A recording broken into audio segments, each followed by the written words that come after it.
Hello नमस्कार। देखिए आज की जन्मतिथि देखते हैं हम।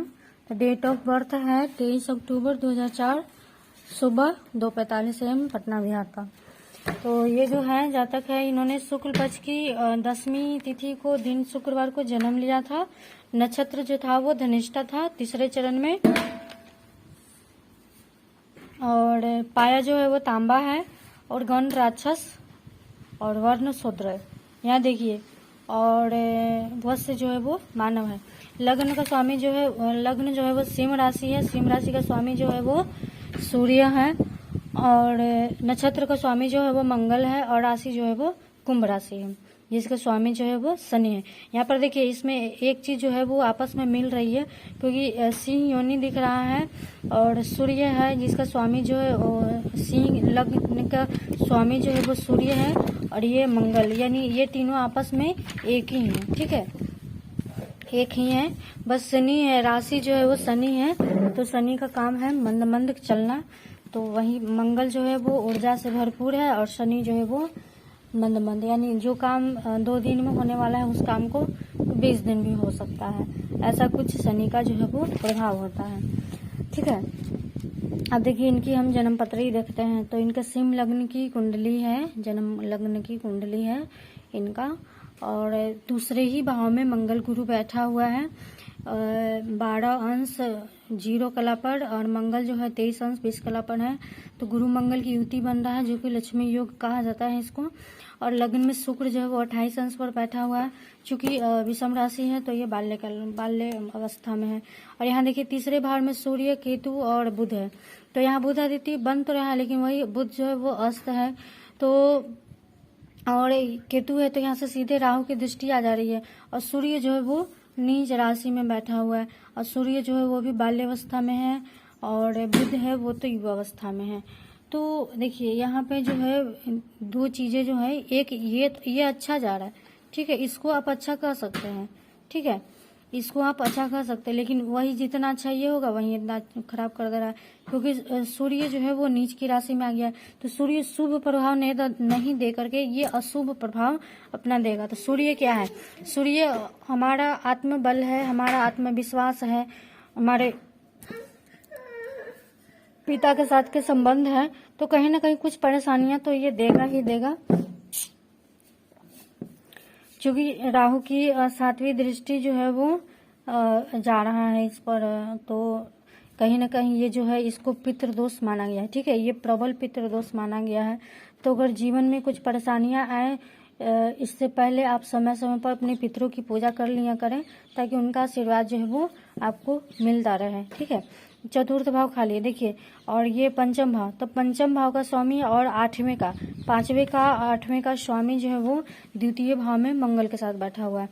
तो ये इस भाव का स्वामी यहाँ पे बैठा हुआ है, जो कि एक तरह से युवावस्था में बैठा हुआ है। तो युवावस्था में बैठा हुआ है,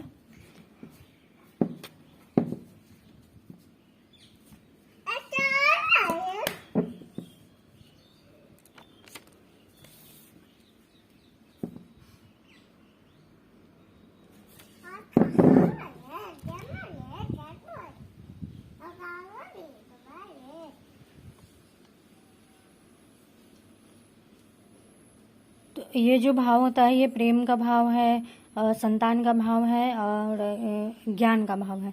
ये तीनों चीज का भाव जो है वो धन भाव में बैठा हुआ है। इसको धन भाव भी कहा जाता है। ये पैतृक संपत्ति का भी भाव होता है, पितरों का भाव भी हो जाता है। तो पितरों के भाव में वही गुरु बैठे हुए हैं, तो ये पहले ही यहाँ पे जो है वो इंडिकेट कर दे रहा है कि आपको पितरों की पूजा करनी है, क्योंकि इसका संबंध यहाँ आपस में बन जा रहा है, और इसका संबंध जो है यहाँ पे बन जा रहा है। तो यहाँ पे सीधे इंडिकेट कर दे रहा है कि पितरों से आपको हमेशा आशीर्वाद प्राप्त करते रहना है, तभी आपको जो है वो सफलता मिलती रहेगी। क्योंकि ये धन का भाव है ना, तो इस भाव का स्वामी धन भाव में आके बैठ गया है, और धन भाव का स्वामी जो है वो इस भाव में बैठा हुआ है। ठीक है, इस भाव का स्वामी इस भाव में बैठा है, और इस भाव का स्वामी इस भाव में बैठा हुआ है। तो पराक्रम करना है, कर्म करते रहना है, अपने आप को जो है वो एक तरह से कर्म करते रहना है। बैठना नहीं है, जिसको कहते हैं कि बैठे हैं कुछ काम नहीं करते रहना है, काम करेंगे, पराक्रमी बनिएगा, तभी आपको धन जो है वो लाभ मिलेगा। अब देखिए इस भाव का स्वामी और इस भाव का स्वामी जो है वो यहाँ पे बैठा हुआ है, ठीक है। तो यहाँ इस भाव का स्वामी, ये इस भाव का स्वामी यहाँ पे बैठा हुआ है। तो कहीं भी बाहर जानते वक्त थोड़ी सावधानियां रखिए। तो बाहर जाने के बाद थोड़ी परेशानियां हो सकती हैं, क्योंकि ये बीमारियों का घर होता है और दुर्घटनाओं का घर होता है, शत्रुओं का घर होता है। तो बाहर निकलना है आपको, अपने घर से बाहर, अपने जन्म स्थान से बाहर जाना है, तो आपको थोड़ा बहुत सचेत होना है, यही इसके बता रहा है, ठीक है। अब इस भाव का स्वामी जो है, इस भाव का स्वामी भी यहाँ बैठा हुआ है, बाहर में बैठा हुआ है। तो ये जो है ये दाम्पत्य का भाव होता है। तो देखिए शनि जो है वो बाल्यावस्था में है, ठीक है। शनि जो है वो बाल्यावस्था में है और जो है वो सप्तम भाव में चंद्रमा बैठा हुआ है, उस पर शुक्र की दृष्टि पड़ रहा है। तो अच्छा तो है, ठीक है। जीवन साथी को लेकर के अच्छे तो दिख रहे हैं, लेकिन जीवन साथी के जो है वो कह सकते हैं दाम्पत्य, जिसको कह सकते हैं सप्तम भाव दाम्पत्य का भाव होता है, तो ये उतना मजबूत नहीं दिख रहा है। क्यों मजबूत नहीं दिख रहा है? देखिए इसको हम ऐसे देखते हैं, क्योंकि यहाँ पे राहु की जो है वो केतु की दृष्टि आ रही है। 1 2 3 4 5 6, 1 2 3 4 5, हाँ केतु का दृष्टि आ रहा है। तो कहीं ना कहीं थोड़े बहुत मनमुटाव दिखने को मिलेंगे यहाँ पर।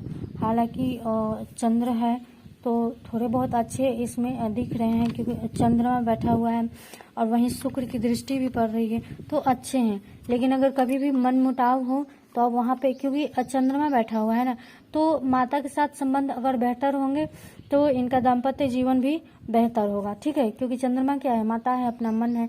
तो मानसिक संतुलन को बनाए रखना है, तभी इनका जो है वो अच्छा आगे रहेगा। अब ये देखिए ये आध्यात्म का भाव होता है गुप्त भाव, इसको गुप्त भाव कहा है। तो गुप्त भाव का स्वामी भी यहाँ धन भाव में बैठा हुआ है। तो कहीं ना कहीं ये गुप्त रूप से धन की प्राप्ति करने वाला होगा। तो ये इसके अच्छे मतलब गुप्त भाव का स्वामी जो है ये धन भाव कुटुंब भाव में बैठा हुआ है। तो कुटुंब से धन की प्राप्ति होगी, कहने का मतलब है पैतृक संपत्ति प्राप्ति होगी। और कहीं ना कहीं बस वही है, पराक्रम करते रहना है। अब देखिए 9वें भाव में राहु बैठा हुआ है। तो 9वें भाव में राहु बैठा हुआ है तो कहीं ना कहीं भाग्य को कमजोर तो करता ही है। लेकिन इस भाग्य भाव का स्वामी भी मंगल है, जो कि गुरु के साथ बैठा हुआ है, ठीक है। तो इनका सबसे इम्पोर्टेंट जो है वो दूसरा भाव है। कहने का मतलब इनका सबसे ज्यादा इम्पोर्टेंट जो है वो दूसरे भाव है, क्योंकि हर ग्रह इस भाव से इस भाव से इस भाव का सीधा जो है वो संपर्क बन रहा है। तो इनको कुटुंब जो है तो मतलब रिश्तेदार होते हैं, जो हमारे हित नाते होते हैं, उनसे अच्छे संपर्क बना करके रखने हैं, तभी इनको जो है वो लाभ मिलना शुरू हो जाएगा। इनका यही कहने का मतलब है, ठीक है। और मंगल है तो कहीं ना कहीं ये छोटे भाई को दर्शाता है, तो छोटे भाई से भी संबंध अच्छे रखने होंगे। गुरु है तो गुरु क्या है? गुरु जो अपने से बड़े होते हैं वो होते हैं गुरु, हमारे टीचर होते हैं, वही है। तो इन सब का जीवन में आदर सम्मान बनाए रखें, जरूर कुछ ना कुछ लाभ होगा, क्योंकि सीधे ये भाग्य से जुड़ा हुआ है। अब देखिए ये कर्म का भाव है, ये जीविका पर्जन का भाव है, ठीक है। तो इस भाव का स्वामी जो है वो लग्न में बैठा हुआ है, ठीक है।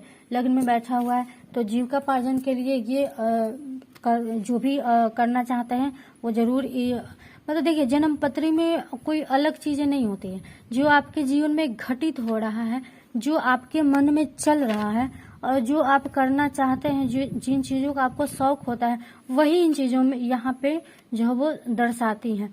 तो आप जो भी कर रहे हैं कहीं ना कहीं आपकी जन्म पत्री से वो मेल खा रहा है, तो सीधा संबंध बन रहा है। शुक्र क्या है? शुक्र लाइमलाइट है। मुंबई में जो आप देख रहे हैं, जो भी आप बड़े पर्दे पर जो आप देख रहे हैं, अभिनेता अभिनेत्री जो आप देख रहे हैं, उनके जीवन में शुक्र की जो है बहुत बड़ी भूमिका रही है, ठीक है। शुक्र ही है जो आपको मतलब बड़े पर्दों पे ले जाता है। शुक्र ही है जो हमारे घर में धन संपत्ति वैभव को बढ़ाता है। तो कर्म भाव का स्वामी और पराक्रम भाव का स्वामी लग्न है, तो लग्न में बैठा हुआ है। तो कहीं ना कहीं इनका जो जीवन होगा वो लाइमलाइट की तरफ होगा, एक तरह से मतलब कहा जा सकता है लाइमलाइट होगा, भोग विलास जिसको कह सकते हैं। एक लाइफ स्टाइल एक अलग ही होती है इनकी, ठीक है। शुक्र वाले जो होते हैं उनकी लाइफ स्टाइल अलग ही होती है, ठीक है। स्त्रियों के प्रति आकर्षण कह सकते हैं, कहीं ना कहीं इनका जो होगा वो ज्यादा दिखेगा, प्रभावी होगा, क्योंकि लग्न में बैठा हुआ शुक्र स्त्री का भी कारक होता है, तो कहीं ना कहीं ये ज्यादा प्रभावी होगा, ठीक है। अब देखिए तीसरे भाव का स्वामी भी यहाँ कर्म भाव में बैठा हुआ है, पराक्रम भाव में बैठा हुआ है, ये लाभ भाव। तो ये जो दोनों भाव है यही सबसे इम्पोर्टेंट है इनके जीवन में। आप कर्म कीजिए, आप यूं आलस नहीं कीजिए, क्योंकि शुक्र आलस का भी कारण होता है, ठीक है। शुक्र जो है वो आलस का भी कारण होता है, तो आलस को दूर करिए और पराक्रम कीजिए और कर्म कीजिए, तो कहीं ना कहीं आपका जो होगा इस भाव से फल मिलने शुरू हो जाएंगे, ठीक है। हाँ, और देखिए यही है, इस भाव का स्वामी चंद्रमा है, तो चंद्रमा विदेश जो होता है ये इसको व्यय भाव कह सकते हैं, विदेश भाव कह सकते हैं। इस भाव का स्वामी जो है वो सप्तम भाव में बैठा हुआ है, तो पार्टनरी का काम नहीं करना है, ठीक है। क्योंकि पार्टनरी का काम इसलिए नहीं करना है क्योंकि सप्तम भाव जो है वो बहुत ही कमजोर है, मतलब सबसे कमजोर की लिस्ट में सप्तम भाव ही है। तो पार्टनरी का काम नहीं करना है आपको, पार्टनरी में उतना सक्सेस नहीं होगा। अगर आप कोई बिजनेस वगैरह करना चाह रहे हैं तो आपको अकेले ही करना होगा, पार्टनरी में आपको उतना लाभ नहीं मिलेगा, क्योंकि ये भाव बहुत ही कमजोर दिख रहा है, ठीक है। और ये जो है ये कहीं ना कहीं वैवाहिक जीवन को भी दिखा रहा है कि इस भाव का स्वामी यहाँ पे, इस भाव का स्वामी यहाँ पे बैठा हुआ है। खैर अभी ज़्यादा विशेष बोलना उचित नहीं है, तो आगे देखेंगे क्या होता है इनके दाम्पत्य को लेकर के, क्योंकि ज़्यादा बोलना भी ठीक चीज़ नहीं होता है, ठीक है। तो देखिए इनका अस्त जो है वो मंगल अस्त है और बुध अस्त है सूर्य से, वक्री में राहु केतु है। वक्री ग्रह उनकी जन्म पत्री में कोई भी नहीं सिवाय राहु केतु के, ठीक है। अब देखिए इनका नौमांस कुंडली हम देखते हैं, ठीक है। तो वही नौमांस कुंडली में भी सूर्य जो है वो दूसरे भाव में आकर के बैठ गया और शुक्र जो है वो तीसरे भाव में आकर बैठ गया। नौमांस कुंडली में भाग्य भाव में भी राहु आके बैठ गया, तो ये भाग्य को कमजोर तो कर ही रहा है।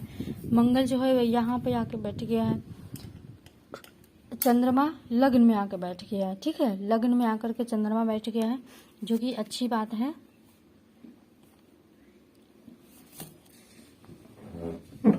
और चंद्र कुंडली देखिए इनका, चंद्र कुंडली में भी शुक्र जो है वो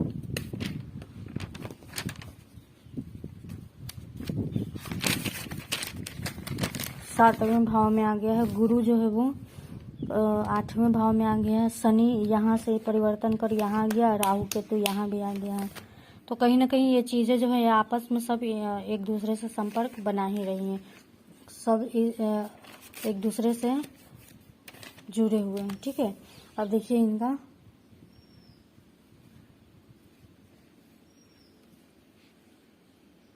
चलित चक्र में सूर्य जो है वो दूसरे भाव में फल दे रहा है, चंद्रमा छठे भाव का फल दे रहा है, शनि जो है वो 11वें भाव का फल दे रहा है। षटबल में मैंने बताया ही, सूर्य जो है वो क्रूर ग्रह है, ठीक है। शुभ ग्रह की श्रेणी में नहीं आकर के ये जो है अशुभ ग्रह की श्रेणी में मतलब बलयुक्त है, और सबसे बलवान जो है इनका शुक्र है।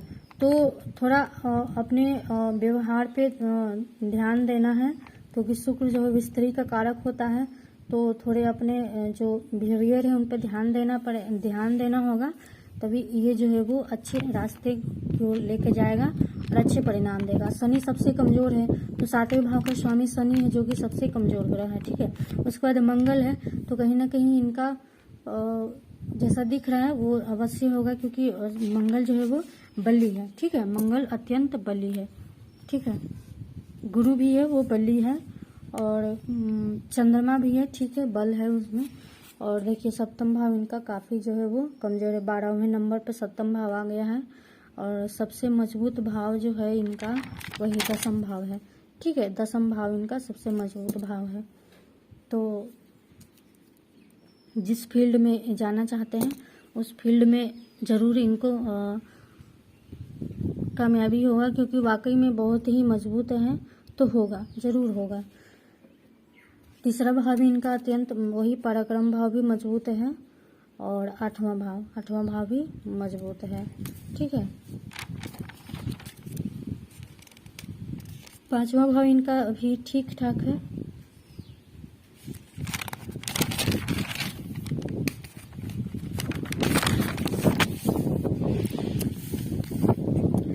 अब इनकी दृष्टि हम देख लेते हैं। सूर्य की दृष्टि 9वें भाव पे आ जा रहा है, चंद्रमा पहले भाव पे, मंगल की 5वें भाव पे,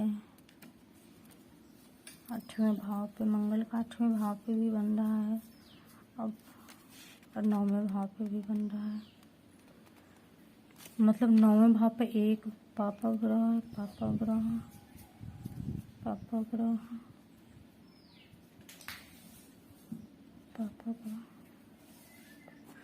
एक दो तीन चार पाँच ग्रह जो है पापा ग्रह की दृष्टि 9वें भाव पे यानी भाग्य भाव पे पड़ रहा है, जो कि इसको कमजोर कर दे रहा है।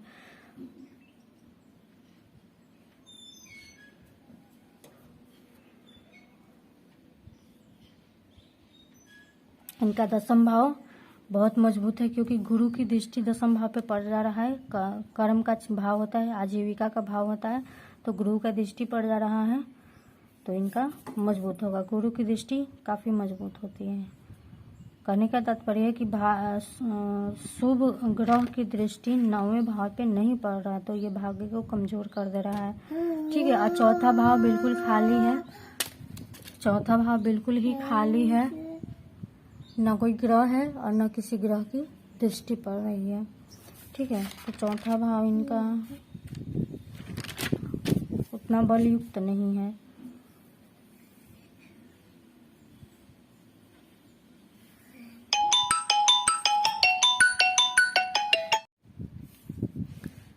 देखिए, गुरु मंगल की युति, लक्ष्मी योग, सूर्य बुध युति, बुधादित्य योग, और शनि चंद्रमा परिवर्तन योग बन रहा है, सूर्य शुक्र का परिवर्तन योग बन रहा है। ठीक है, तो ये जितना अच्छा फल देगा उतना ही थोड़े बहुत परेशानियां भी देगा। और यहाँ पे थोड़ा एक चीज जो है वो अच्छा दिख रहा है, क्योंकि शनि की दृष्टि चंद्रमा पे नहीं पड़ रहा है, तो कहीं ना कहीं थोड़े बहुत इसका अच्छा संकेत मिल रहा है। अगर दृष्टि पड़ जाती तो ये जो है वो मानसिक स्थिति बहुत ही खराब कर देता है। आदमी जो है वो बहुत ही मानसिक तनाव झेलता है, तो दृष्टि नहीं पड़ रहा है, बहुत अच्छी बात है। ठीक है, सूर्य जो है वो नीच राशि में है। ठीक है, सूर्य पर राहु की 7वीं दृष्टि पड़ जा रहा है, जिसके कारण पितृदोष बन जा रहा है। तो पितृदोष जो है वो इसके लिए डरना नहीं है, बस अमावस्या की अमावस्या अपने पितरों के नाम पे वही दान करना है, दिया निकालना है, तर्पण करना है। और जब भी शुक्ल पक्ष आए, क्या कहते हैं, श्राद्ध पक्ष आए, तो जो 15 से 16 दिन होते हैं उनमें पितरों की पूजा अर्चना करनी होती है। इसी से पितृ जो है वो प्रसन्न हो जाते हैं बस। लेकिन अगर जीवन में कभी बहुत परेशानियां आ जाएं तो फिर वहां पे पंडित जी लोग कुछ बताते हैं, तो वहां पर ये तो भविष्य की बात है। देखिए, और मंगल राहु की दृष्टि बन रहा है, तो कहीं ना कहीं मंगल राहु की दृष्टि थोड़ा गुस्सा चिड़चिड़ापन देता है। और नवमांश में चंद्र गुरु गजकेसरी योग बन जा रहा है, और नवमांश में बुध जो है वो नीच राशि में है। ठीक है, तो कुछ अच्छा भी है, कुछ परेशानी में भरा है। ये सब कुछ अच्छा किसी के भी जीवन में नहीं होता है, कुछ अच्छा तो कुछ परेशानी वाला जीवन होता ही है। देखिए, अब इनका महादशा देखिए, तो इनकी अभी जो है 2025 यानी कि राहु की महादशा इनकी 2025 तक चलने वाली है। यानी अभी 2022 है, तो इनका कम से कम अभी 3 साल राहु की महादशा चलने वाली है। तो भी भाग्य साथ नहीं देने वाला है, कम से कम 3 साल तक। कम से कम इनका 22 चल रहा है, तो 23, 24, 25 यानी 11 जुलाई 2025 तक भाग्य जो है उतना साथ नहीं देने वाला है। इसलिए क्योंकि भाग्य भाव में राहु बैठा हुआ है, और इसी भाग्य भाव में राहु बैठा हुआ है, और इस भाग्य भाव पर 5 क्रूर ग्रहों की दृष्टि पड़ जा रही है। इस कारण अभी भाग्य साथ नहीं देने वाला है। तो अगर आप कुछ करने की सोच रहे हैं तो आप 2025 करने की बात सोचिएगा, 2025 के बाद सोचिएगा, जो कि गुरु की महादशा स्टार्ट हो जाएगी। तो गुरु की महादशा में अच्छे परिणाम मिलने शुरू हो जाएंगे, क्योंकि गुरु की एक दृष्टि 1, 2, 3, 4, 5, 1, 2, 3, 4, 5 यहाँ पे पड़ेगी, और ये 5, 6, 7 यहाँ पे पड़ेगी, 8, 9। तो आप जो है वो 2025 यानी 3 साल के बाद आप कोई भी करना चाहें तो आप शुरुआत करिएगा तो उसका आपको लाभ जरूर मिलेगा, लेकिन अभी नहीं मिलेगा। 2025 तक लाभ नहीं मिलने वाला है। भाग्य भाव में राहु बैठा हुआ है, तो देखिए इनका 2025, ठीक है, वही राहु में ही राहु का चल रहा है। उसके बाद गुरु का नहीं, यहाँ नहीं, यहाँ चल रहा है, सूर्य का चल रहा है, ठीक है। अभी इनकी सूर्य की अंतरदशा चल रही है। यहाँ सूर्य की अंतरदशा चल रही है, राहु की महादशा में सूर्य की अंतरदशा चल रही है। तो सूर्य भी है वो नीच राशि में है, राहु की दृष्टि पड़ जा रहा है, तो मानसिक परेशानी, थोड़े आलसपन और पिता के साथ थोड़े बहुत मतभेद भी देगा, और वही भाग्य को कमजोर कर दे रहा है। और इन सब से बचने के लिए बस सूर्य को उपासना करनी है, जो कि और सूर्य को उपासना अपने पितरों की आराधना करनी है, ठीक है।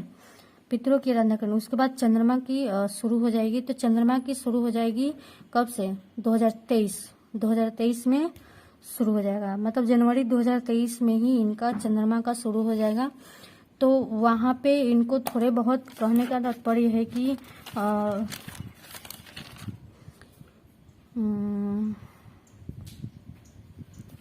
सप्तम भाव से कांटेक्ट कर रहा है, और उसके बाद मंगल का शुरू हो जाएगा 2024 के बाद 25 से मंगल की शुरू हो जाएगी। तो वही 2025 तक। और सूर्य में जो है वो अभी प्रत्यंतर दशा इनकी गुरु की चल रहा है, 2 जुलाई रही तो कल समाप्त हो गया है।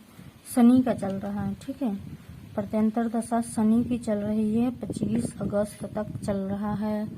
तो शनि जो है वो 1 2 3 यहाँ पे दृष्टि आ जा रहा है, 4 5 6 7 यहाँ पे आ जा रहा है, 1 2 3 4 5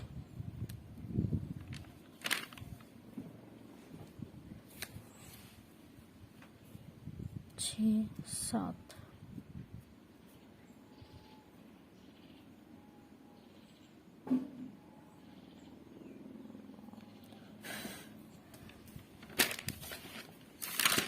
वही कार्यों में देरी, और क्या कर सकते हैं हम।